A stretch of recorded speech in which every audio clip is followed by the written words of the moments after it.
Nous sommes en pratique avec les hommes de Dieu. Je vous dis, mes frères, bateau et mon a terminé à point à Wenze. À ton d'ici bateau. Nous un prophète. Sœur, nous sommes yo. Nous la tiwana. Nous dans la cinglée à couleur telle. Bateau wana. En fait, nous secret comment est-ce qu'ils opèrent. Nous va faire la bonne mission. Frère, ma sœur, et dans le cas comment on boit. Bois comme on le chien. Avant les petits mon a souba. Pour moi mon a cas de couleur. Hein? Autre n'a pas scientifique. Moi mon a des couleurs, mon a cas noir na blanc. Moi bois et rouge. Bois et vert, t'as mon a des couleurs. Mais moi dans la capacité à comment on a l'invisible. Ce qui fantôme mo ka leki na moi au crier. Surtout yo, s'il faut soit vertu et pas moi, on peut c'est un prophète et permettre à mon aura, on appelle ça l'aura, c'est-à-dire champ magnétique à beaucoup pour prophétiser. Qu'est-ce qu'on fait? Bah vous en bois, kangiye, bah jusqu'à bipoti en bois wana. Bah le mot liango, bah ça c'est le mot bah n'habité. Bah comment on va bien en quel? Ça question bah c'est mon truc là, bah pied n'a mis soit pasteur, bah prononcer deux paroles magiques. C'est fini. A comio, on a mon sacoli na monaka. Papa, c'est de la pire sorcellerie. De la kindo qui pendait à Solondé à moi. Tu n'es pas différent d'un sorcier. Mais l'année là, vous trouvez au monde. Sauf qu'il y a une impudicité. À cause de un alcoolique qui a ça. Oh, c'est pas un musicien mort un grand musicien. Hein? Il m'a ça la carrière. La carrière n'est pas à tirer la couche. Ah, il m'a dit ça la succès. Ah, il m'a la paix. La chanson patriotique. À coup pas. Musicien, voilà. Nous avons un mouvement, on a une médaille. Il y a un niveau supérieur. Moi, je me rappelle il n'y a pas longtemps. À Kenya, il n'y a pas de Moussa, mais on a déjà ça.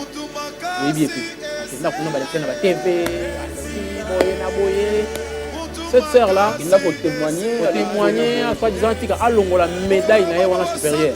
Donc, moi, je suis initiation supérieure. À toi, médaille au Japon. À Japon. C'est une médaille supérieure dans le Japon. Donc, à l'époque, il y a médaille élémentaire là, tu as ça. Médaille secondaire, dans la Côte d'Ivoire, supérieure dans le Japon. Alors, la question est si je échangé. À une médaille, à qui qu'on fait ça, pasteur à qui. Mais maman, na tokenda ko yebisa wana ndo ko yosa maintenant maman. On doit commettre erreur grave. Doit médaille zongisa yango na loge pour alors tu gardes ça pour toi. Oh, aujourd'hui où est-ce qu'elle est? À Koufa. Et si vous êtes nouveau sur la chaîne, n'oubliez pas de vous abonner et d'activer la notification pour ne rater aucune de nos prochaines vidéos. Que la paix et la grâce de notre Seigneur Jésus-Christ vous soient multipliées. Vous avez belé la l'émission au top témoignage. Je suis avec mon frère Blaise. Je crois toujours continuer dans le témoignage naïe. Vous révéler biso parcours naïe dans différents mouvements ésotériques.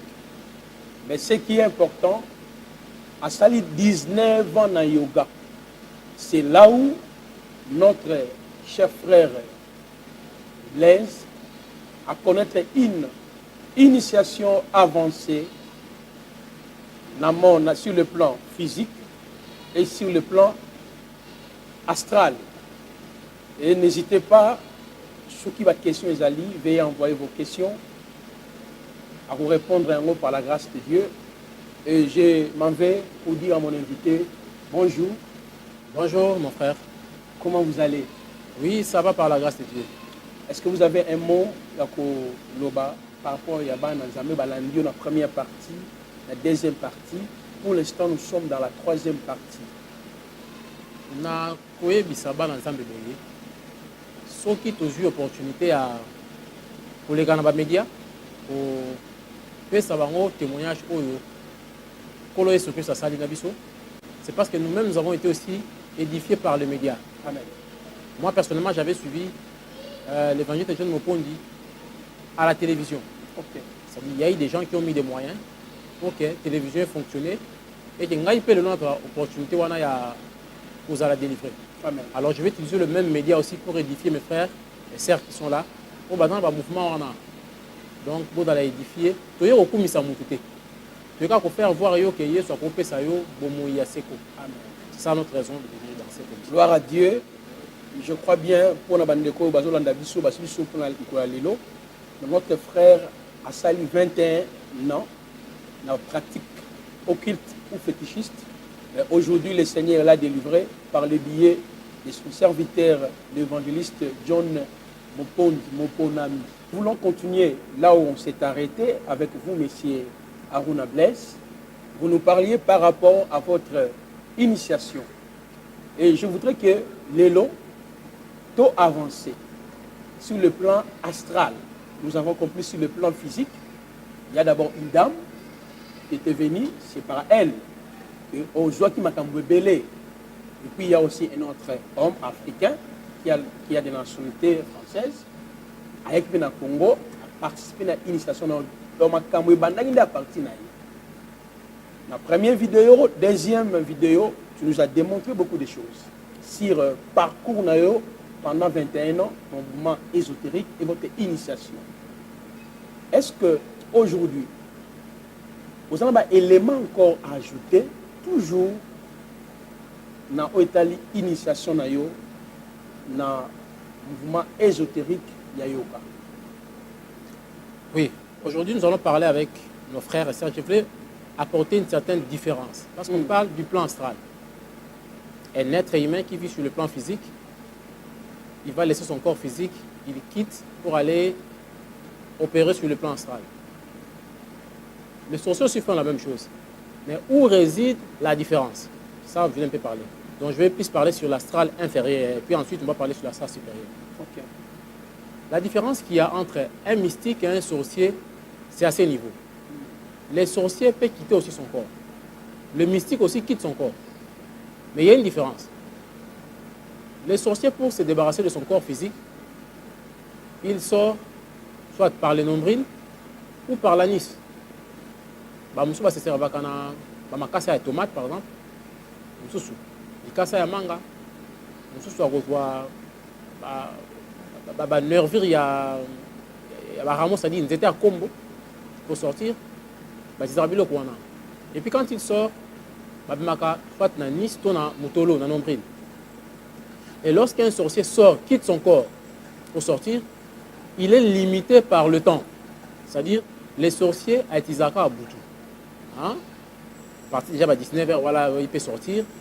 Il faut qu'il rentre avant que la première rayon au soleil ait frappé la planète Terre. Et là, il opère. Ce qui est accueilli à Kendaka, dans la base astrale.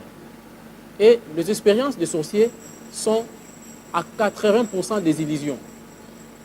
Si vous demandez à un sorcier à relater dans le plan astral, vous allez vous rendre compte qu'il y a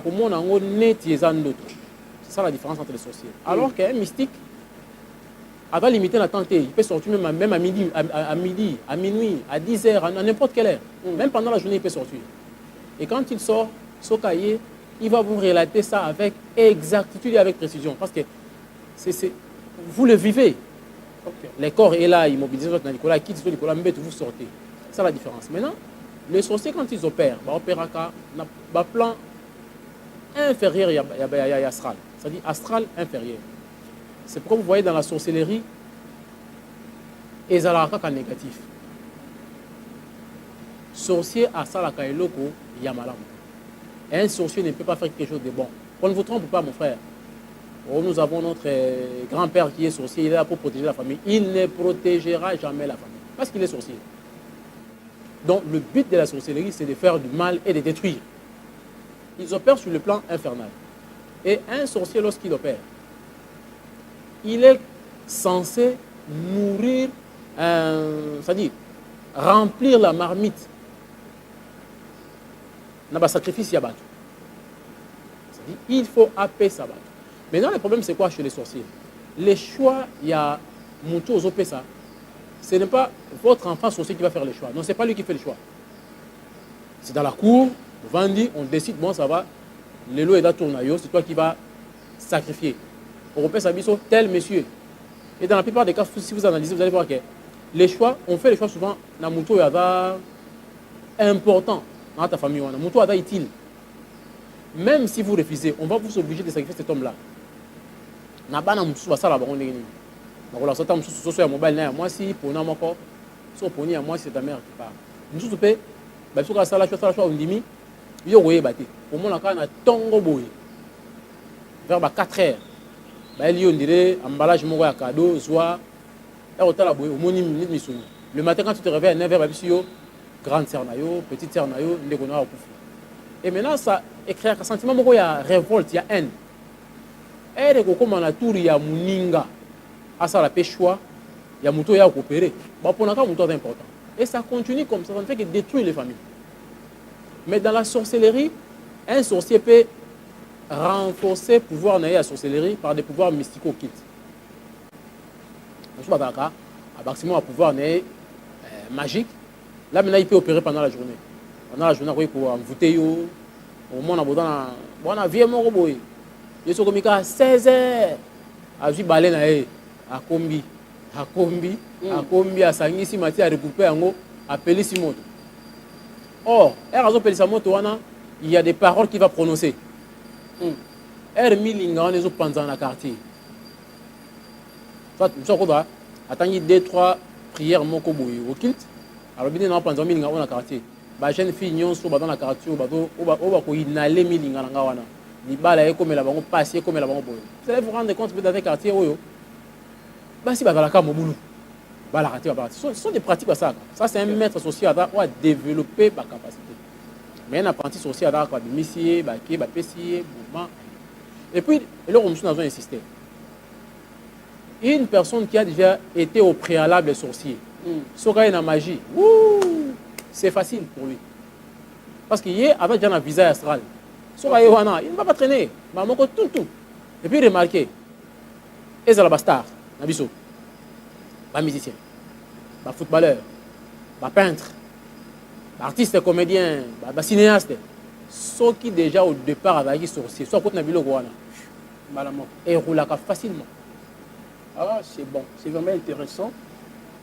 Monsieur Aruna, dans le monde astral dont il est question, peux-tu nous situer et ça remplace Nina, la Sermaï, la Mabélé, et puis il y a combien de mondes astral? Dans le monde astral dont il est question, il y a des maisons, il y a des boutiques, il y a des universités. Il y a les entités, les dirigeants, parce que ils ont expérimenté le Kouana. Tu étais allé même dans le monde astral. C'est là où tu as été initié, tu as appris beaucoup de choses. Vous venez de démontrer que les sorciers, bon, dans le monde astral, moi, il y a assez. Mais expliquez-nous, il y a tant de monde astral élevé. Et ça l'a parce que les autres personnes pensent que na Sermaï, na Moupépé, na Likolo, et diriger comment, organiser comment. Bon, le monde astral, toujours bien un monde parce que terme, le plan astral est la dimension où tu as côté. C'est pas cette dimension. Au qui peut accéder au plan astral, na maï, hein, bouillé, beaucoup mettre dans l'océan, dans la fleuve, dans n'importe quelle rivière. Bouillé beaucoup dans ni wana, sur le petit code, maï et fungwa maka, fungwa me moni pe porte. Vous y accédez, aucun plan astral. Vous voyez aucun plan astral dans le cimetière. Devant une tombe, au petit code, ça souffre beaucoup si vous avez un plan astral.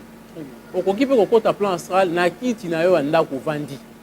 Tu fermes les yeux, au kangi aux de concentration, corps astral non bimi. Ça dit, oh, il y a à l'extérieur, ce sont des symboles. En réalité, c'est le corps astral qui accède sur le plan astral. C'est-à-dire, corps intérieur, même te dans le plan astral. Le corps physique n'y accède pas. C'est-à-dire, pour expliquer que le plan astral est tel, c'est-à-dire qu'on a un facteur retrouvé en ratant. Le plan astral, temps est raté. L'astral, moi, est raté, bouton est raté. Pour que le plan astral, on a une heure d'astral, alors qu'on a 5 jours sur le plan physique. C'est-à-dire, facteur, on a temps.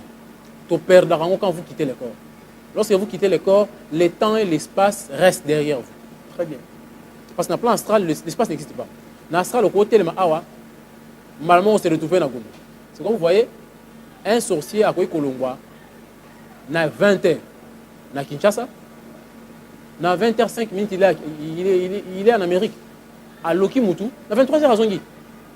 C'est-à-dire, facteur temps, on a, et Koufar en accord, facteur temps, na facteur espace, ils sont limités par rapport à corps en physique. Là-bas, ils ont raté. Le plan astral, ils sont subdivisés dans 14 dimensions. 14 dimensions. 14 dimensions comment? Ils ont dit planète Nabi sur Terre. Le monde physique, pardon. Excusez-moi les termes, mais le monde physique. Il y a plusieurs dimensions. Si on reçoit Vénus, il est dans le plan physique. Jupiter est dans le plan physique, mais dans le plan terrestre Terre. C'est-à-dire on a planète Terre, ok, il y a Vénus, ok, il y a Mars. On va quand on a plan terrestre. C'est-à-dire, le plan terrestre, c'est un endroit où on peut aller, on peut utiliser les 5 sens. Hein? Les 5 sens de la vie, on peut utiliser le plan terrestre. Mais alors que le plan astral est subdivisé dans 14 dimensions. 14 dimensions. Il y a 7 dimensions inférieures. Hein? Astral inférieur. Là où c'est vraiment à 90% négatif. Négatif. Là où il y a même des sorciers. La sorcellerie, la magie noire, le fantôme, tout ça. Bateau va pratiquer. Moi, bateau va d'accord. Au sali sacrifice ya mutu. Hein? Babisio pour comment na mbongo ebele. Ça la sacrifice. OK, il est pas nganga. Nganga zui talisman. Hein? Talisman, je vais préciser une chose.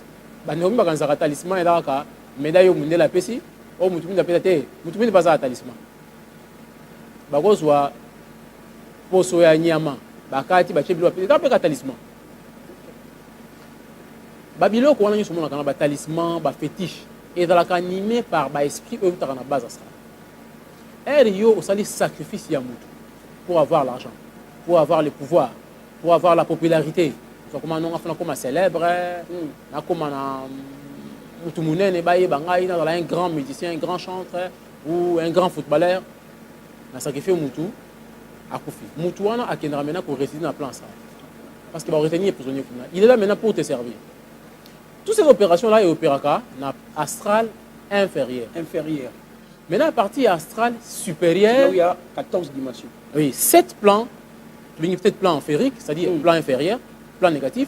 Et puis 7 plans supérieurs ou état positif. Ah, ça donne 14. Ça donne 14. Dans 14, on a la règle peut comme changer. Ok. La loi négative est comme plus qu'on quitte. Au moins, qui, pendant l'initiation, lorsque la première fois on a transcendé avec le maître, on a coupé le maître en forme d'étoile. Parce que le maître apparaît là comme une étoile bleue. C'est après qu'on peut s'engager et l'onginaye rayonnante dans le plan astral. Et là, dans le plan astral, on a un combat à Runate. Vous appelez comment alors? Je vais donner le nom. Dans le combat à Runate, le maître n'a pas le nom qu'on a bien gagné. Et comme un combo moussou. Il y a un peu de macaca, le mouvement mystico-occulte. Et dans l'église, moi, je suis na Kinshasa comme écoute moi batonga bâtiment kitoko boy oui bien hein batonga bâtiment kitoko ta ba pointi ya songe boy l'église de ces derniers jours batonga ba bana yo so comme membre so ju baptême faut payer ça nom poste nom prénom date de naissance tous ces éléments là ba éléments là mes frères et sœurs il faut faire très très attention soko dans la christité faut pas donner ça aux gens à partir de éléments là d'abord si on a dans un nom là poste nom prénom là yo na calculer poids mystique na yo ça non spirituel. Tu peux être là endormi, moi j'appelle ton esprit et répondre et j'opère. Ok. À partir de non, tu as un signe astrologique et te manipuler facilement. Donc, Babylone, est très très important. Il faut maintenir. C'est sur base de l'élément. Sur base de l'élément, parce qu'on a un plan astral. Moutou avoir un combo moussous. Tant on a commis un plan astral, j'ai rencontré le maître. On a coûté 3 voies.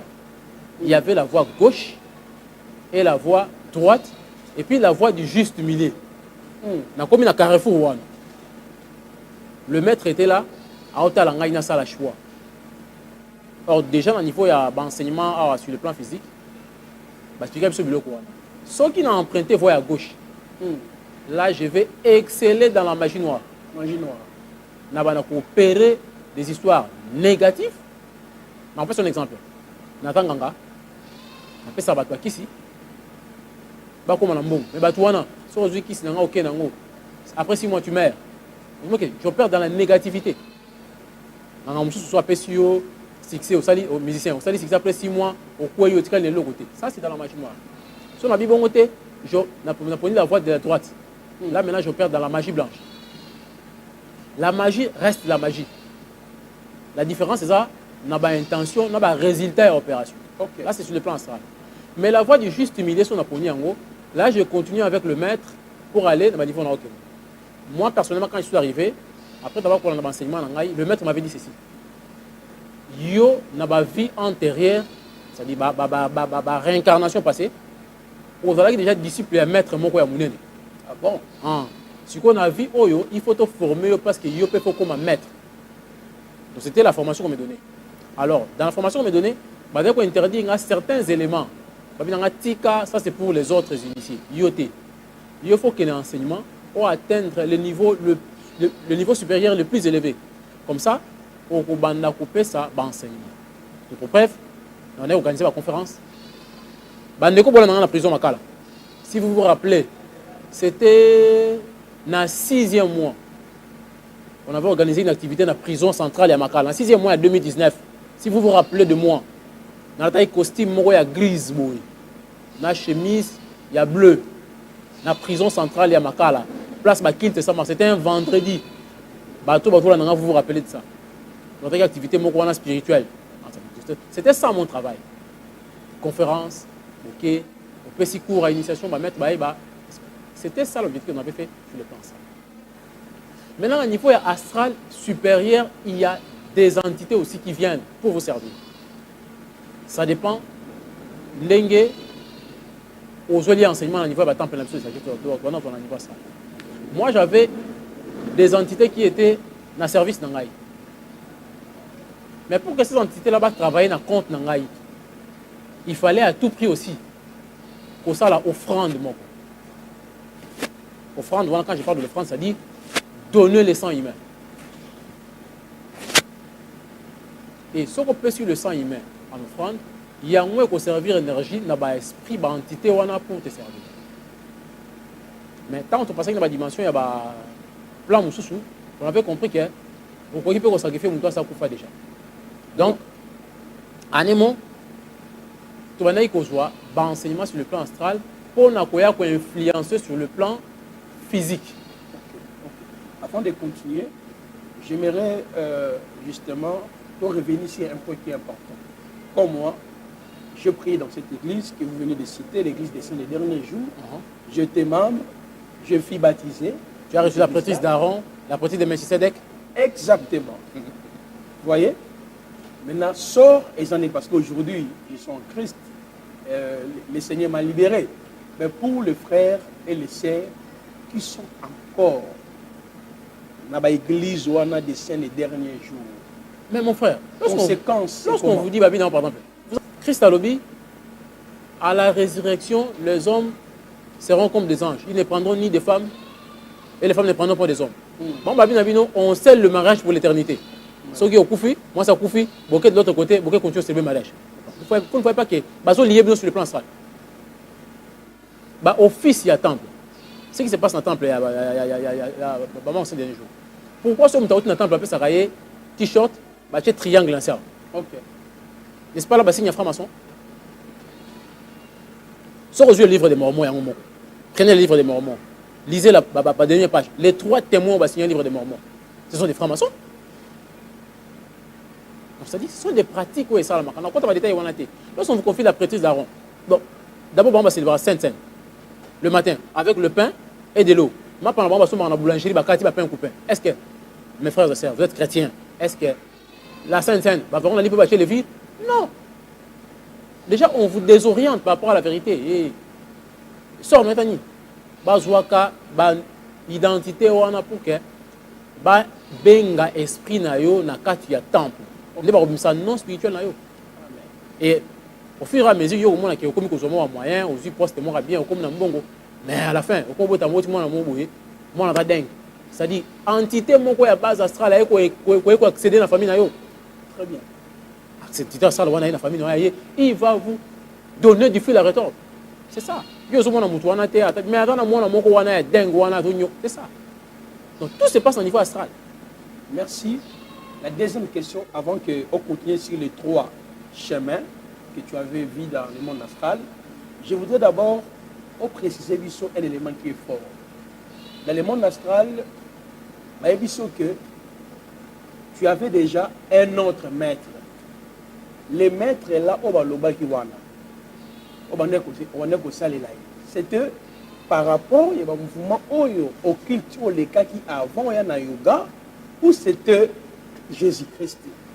Je voulais un peu, tout soit précision avant de continuer sur les 3 voies dans le monde astral. Bon, le problème est celui-ci. Je n'avais pas Jésus comme maître. Ok. Tout en ayant Jésus comme maître, Seigneur et Sauveur, ce maître-là n'allait pas approcher. Ok. En réalité, c'est-à-dire quelqu'un qui ne croyait, c'est-à-dire, je n'avais pas la foi en Dieu.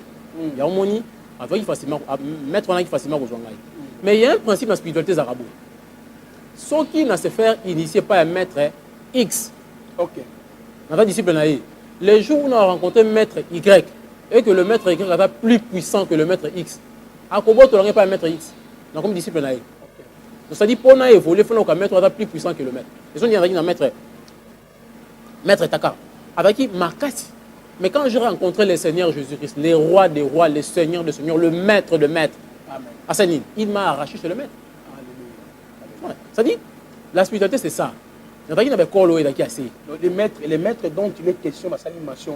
Sur le maître, il vit. Il a vivre dans Tibet, dans la montagne Himalaya. C'est lui le maître. Il a maintenant la dimension intérieure. Sur le plan intérieur. Et dans le niveau, on est comme Iwana. On a mettre dans le plan astral. Et quand maintenant, si on méditer, le maître apparaît chez toi à la maison. Ah, c'est bon. C'est quoi? Enseignement, il y a livre, il y a papier, il y a enveloppe. Et s'il lit. Enseignement, il y a email et s'il lit. Et quand maintenant le maître vient, il t'enseigne. Au cours de la carte bis boye, tu vois le maître apparaît, qui t'a la biso comme daté. Vous descendez, bis et qu'est-ce que c'est-à-dire, vous avez une autre dimension par rapport à mais initié Oyo, à combien on niveau à plan astral. Maintenant, on continue au Komelaye, discours, lettre. Voilà, merci beaucoup. Question de précision. Tu nous avais dit, dans le monde astral, tu étais accompagné par ton maître, pendant que tu forme une étoile. Tu avais aussi la capacité d'invoquer d'autres maîtres dans différents temples. Mais vous venez d'invoquer aussi un autre maître. Voilà pourquoi je voudrais que, on va éclairer, parce qu'on parle de maîtres, et de maîtres et de maîtres. Dans le monde astral, le but n'est pas de maître. Parce que tu as un maître dans le monde astral ou un maître Moussoussou. Voilà un peu un peu précis sur ce point. Je sais pourquoi. Vous avez déjà compris. Dans la dimension spirituelle, il y a des maîtres et des maîtres. Mais maître situé sur précision avant d'évoluer. Bon, je voulais parler calmement, librement. Je voulais dire ceci. Dans la réalité, dans Maïka, il faut Maïka de de col. Parce que c'est quand il va dire, Maïka il boumé soukyo, Maïka il boumé kyo dans l'Italie. Donc c'est quand Maïka il boumé kyo dans les Ali, na soukyo Maïka les Ali. Hein? Et ça, différentes écoles. Bango tout ba outil et pas un mouton gotama au cadre de enseignement. Après il y a eu au Chino Shisama, Soukuno Shisama. En compte en détail, je ne peux même pas parler de ça. Vous avez un maître qui se dit, n'a pas maître na yo. Mais il y a mon co a dépassé même plan astral. Okay. C'est-à-dire, à ce contrôler, bino, boza na scène aye. Hein? C'est-à-dire, mettre mon, c'est-à-dire, azo aliéné bino, c'est-à-dire, beaucoup mataro les kaïté. Vous êtes là. Mais quand tu vas rencontrer un maître supérieur, exact. Si on a dit, quand nous sommes entrés dans le yoga, il y a un maître vivant qui est votre guide spirituel. Il y a autant de mais le maître là ne travaille pas seul. Dans ce mouvement sokoye, à côté c'est en contact avec 11 maîtres. Très bien. C'est-à-dire ton guide est un maître dans l'initiation. C'est lui qui t'a donné les noms. Il a le verbe, le mot secret, le simran. Il pour le réciter. Il y a un maître, ton maître éternel. Maintenant, le 11 maîtres sont à la disposition. Ça va maître, mais c'est-à-dire, ça va guide. Mais on va dépendre de l'instruction de pas un maître au hasard. Très bien. Il y a d'autres qui quittent le corps physique pour aller dans le plan astral. Il y a quelques maîtres qui ok. Garder le corps pour que l'entité astrale a quitté. Maintenant, maître au hasard dans Himalaya. Yo prier à Kinshasa. Dans Lagos, ou à Paris, ou à Bruxelles. Au côté en méditation, beaucoup de temps maintenant sur le plan astral. Dans le plan astral, on a eu forme, on a une étoile. Né à Kozo, maintenant, nous avons un temple de sagesse. Là où chaque dirigeant et chaque section bataille. À comme on a présenté à Oyo Ada, disciple Nangai, n'a pas d'instruction. Dirigeant un temple de sagesse, on a maintenant enseignement sur le plan intérieur. Et ça va enseignement mon cours ça dit, vous voyez que je manque même de mots pour expliquer certains éléments astrales. Au posant la question, ceux qui sont astral, mon frère, tout ce qu'on voit ici, c'est du copie-coller astral. Waouh. Invention, c'est du copie-coller astral. Je vais vous donner un exemple. Dans le plan astral, la télépathie ou la ligne de communication intérieure. Je suis là, je parle avec un monsieur qui est aux États-Unis, sans passer par canal Mokubu. Mais invention, il y a un téléphone cellulaire. Invention, les aspirations astrales, avec ce téléphone cellulaire. La plupart des blocs, on a pas un exemple, l'église Moko est dans le monde. Avant, on a quitté Nabango, on a la cloche. Ban, ban, ban. Pourquoi? Pour le balanga, il va mettre un pour. Mais la carte a quitté. Hein? Herba dirigeant va doit calice mon bamela. Va mettre un son, on va football. On va bien rappeler sur la prière. Non. Au moment en plein kit ça à 9h. Lumière et ça va appeler ici bougie. Pour le bougie va appeler ici pour battre la nuit. Parce qu'il y a la lumière. Et ça va copier à bilo astral. Quand on allume une bougie, il y a une entité qui vient directement, sans couteau forcé. Si on appelle ici bougie blanche, entité à couillard, entité nini. Si on appelle ici bougie à rouge, pourquoi la couleur soit rouge, blanc, jaune, noir, vert? Et ça par rapport à l'entité. C'est des copies. Autre vie, influence astrale. La mode que nous avons aujourd'hui, les autres en astral. Ce qui va démon dans la plan astral. Il faut bien on va démon, les anges déchus. Va décider que non, cette fois-ci nous allons séduire les gens par la mode. À côté de nous allons pousser les jeunes filles. Parmi les stars dans le plan astral, moi quand je vois inspiration pour nous aller, il vous emballe. Ba mission ba yembaka, ba kombo ba yembaka, ba entité belé ba yembaka ba entité. Vous allez nous expliquer ça. Revenons d'abord sur les 3 chemins ou 3 voies dans le monde astral, parce que vous, maintenant on connaît qui le chemin, c'était le chemin. La voie du juste milieu. La voie du juste milieu. Ouais. Nous avons compris déjà par rapport à l'élément que tu as évoqué, le maître et le maître. Nous voulons un peu avancer maintenant. Maintenant, dans la voie du juste milieu, il faut aussi les enseignements, c'est-à-dire la voie gauche, c'est la magie noire, la voie droite, c'est la magie blanche, la voie du juste milieu, c'est la voie de l'évolution spirituelle. C'est-à-dire, on peut passer toutes les étapes, tous les 14 plans astrales. Comme à un niveau, il y a capital, il y a plan astral. Mon frère, ce qui va même mieux dans la capitale, à plan astral. Mon frère, tu vas dire qu'on est dans le paradis. Je vous dis, on est dans le paradis. C'est tellement beau. Tellement beau. Et puis, l'entité, on a Bassi. Mon frère, il y a un Bassi qui est tout. Vous voyez que le lot est belé à star Nabiso. Pasteur. Mimi, prophète. On va prophète. Ils sont séduits par ça. Le monde des esprits, mes frères, existe. Maramo mingo so mona o, ba fausse enseignement, ba fausse doctrine mingo mona a et outil de coup. Et ça source, il y a plusieurs écoles de mystère. Ba science occulte mingi outil na. Ba guru mingi o mona ba outil pas wana. Akewana a eu enseignement à côté en contact. Comme si on a une entité moko, aya bandi coopérer. La plupart du monde a marabout yo mona ka. Comme ça dans le cas na génie moko, il y a plein astral. Et il opère. Il y a des départements là-bas.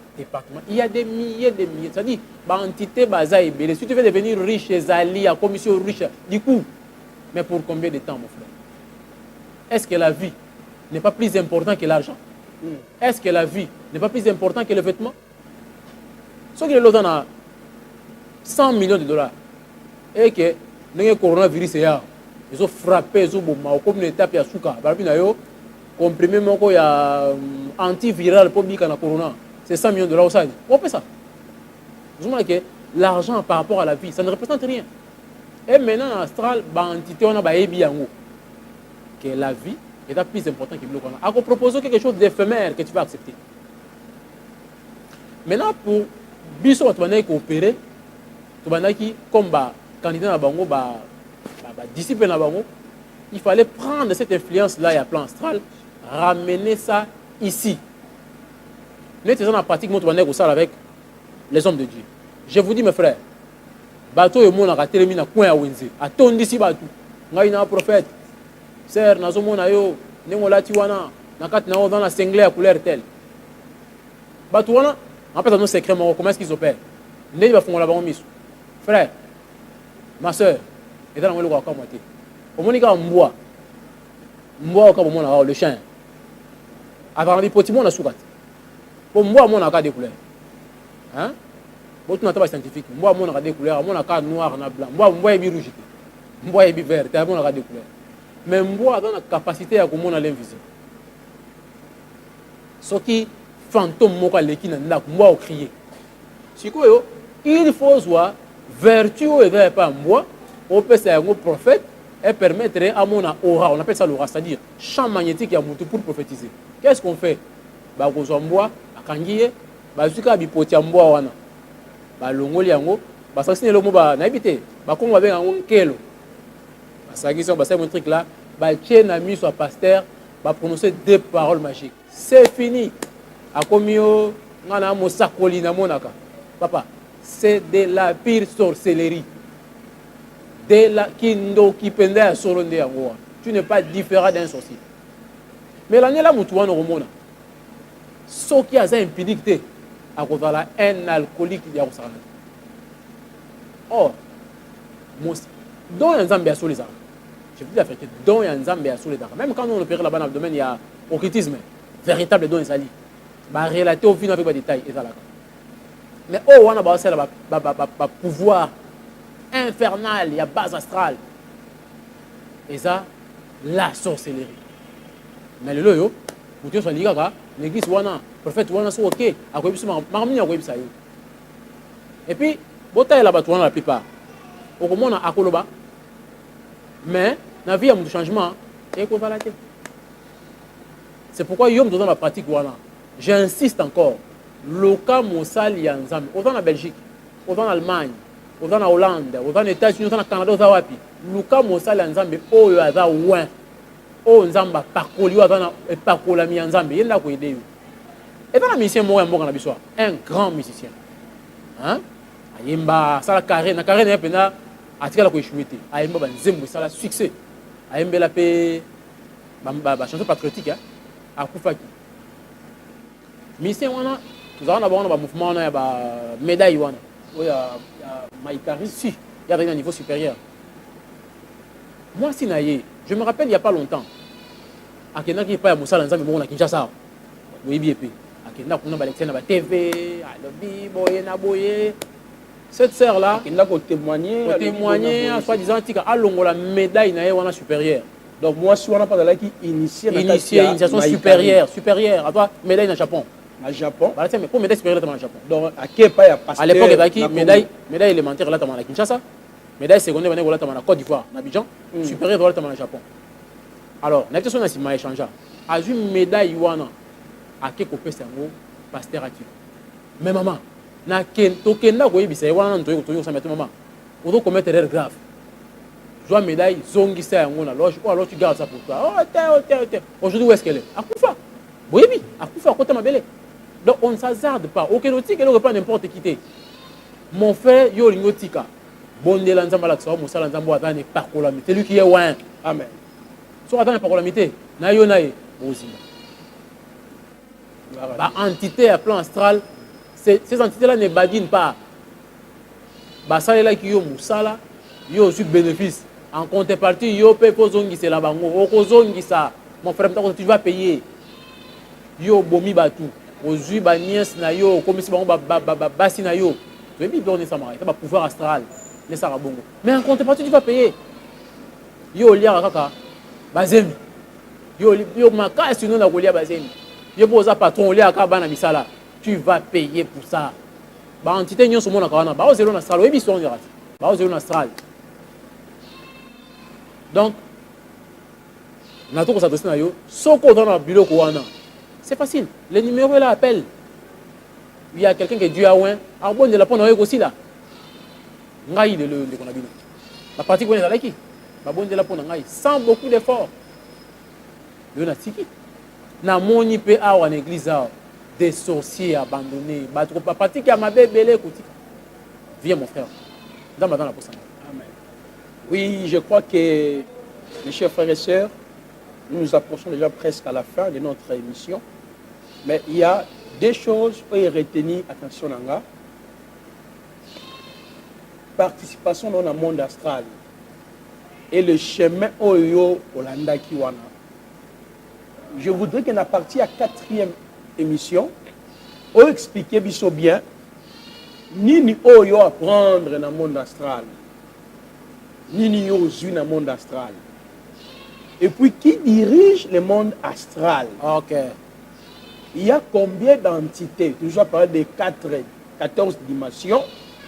Donc, c'est beaucoup plus l'émission d'Angoya. On fait comprendre sur l'organisation du monde astral et ni Oyo apprendre le monde astral, la mission ni Oyo Pesakio dans le monde physique.